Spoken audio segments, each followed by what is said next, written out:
বিসমিল্লাহির রহমানির রহিম। সবাই কেমন আছেন? আশা করি সবাই ভালো আছেন। নতুন আরেকটি ভিডিও থেকে আপনাদেরকে স্বাগতম জানাচ্ছি। আজকে কথা বলবো যাদের ল্যাপটপ স্লো বারবার রিপ্লেস দেওয়ার প্রয়োজন পড়ে, আমার কথাগুলো আবার মনোযোগ দিয়ে শুনবেন। যাদের ল্যাপটপ স্লো বারবার রিপ্লেস দেওয়ার প্রয়োজন হয় তাদের জন্য ট্রি ট্রি আর রিপ্লেস একই জিনিস।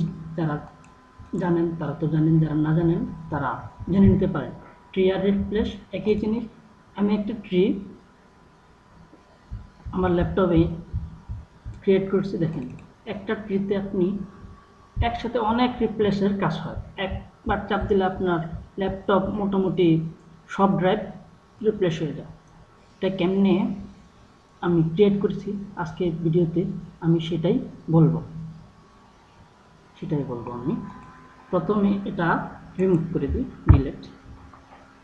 এটা আমি প্রথমে রিমুভ করে দিলাম। প্রথমে আমি নিব একটি টেক্সট ডকুমেন্টটা ওপেন করার পরে আমি লিখব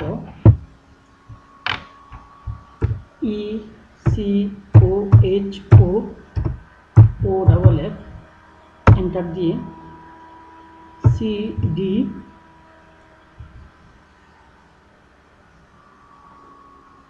প্লাস এন্টার দেব, লিখব ট্রি এন্টার সি কোলন। এই কোলনটা কেন দিছি এটা একটু বলি। দেখুন, আমার এখানে C drive, D drive, E drive, এই কোলনগুলা সি দিছি। সি ড্রাইভের জন্য এরকমভাবে আমি ডি ক্রিয়েট করব, ই ক্রিয়েট করব। চলুন কথা না বলে ক্রিয়েট করি। আবার এন্টার দিয়ে লিখব tree enter D colon enter tree enter ই কোলন। পরে আমি ফাইলটা সেভ করব। সেভ আসে গিয়ে আমি অল ফাইল সিলেক্ট করে এখানে নাম দেব। যেহেতু আমি এটা ট্রি হিসেবে ব্যবহার করবো, তাহলে এটা আমি নাম দেব ট্রি ডট। এই ফাইলগুলো ক্রিয়েট করার জন্য অবশ্যই ব্যাট লিখতে হবে। ব্যাট লিখে আমি সেভ দেব।